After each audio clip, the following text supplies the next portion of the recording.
2 दिवस सातत्याने मुसळधार पाऊस पडतोय. सतत पडणाऱ्या पावसामुळे कुंडलिका नदी दुथडी भरून वाहते. त्यामुळे जुन्या पुलावरून वाहतूक बंद करण्यात आली आहे. पावसाचा जोर कायम राहिला तर पाणी वाढण्याची शक्यता आहे आणि त्यामुळे नागरिकांनी काम असेल तरच बाहेर पडावं अशा सूचना प्रशासनाकडून देण्यात आलेल्या आहेत.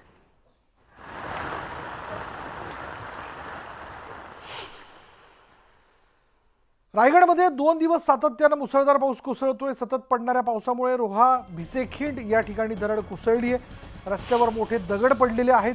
प्रशासनाने प्रसंगावधान राखून वेळीच हे दगड बाजूला केल्यानं जीवितहानी झालेली नाही.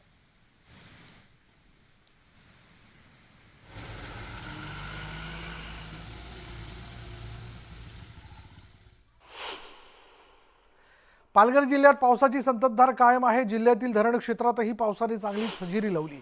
पालघरच्या धरण क्षेत्रात पाण्याच्या पातळीत वाढ झाली आहे. सूर्या प्रकल्पाचे धामणी धरण 50% भरलंय तर कवडास धरण ओव्हरफ्लो झालंय. धरणातील पाणी साठ्यात वाढ झाल्यानं पालघरकरांना दिलासा मिळाला.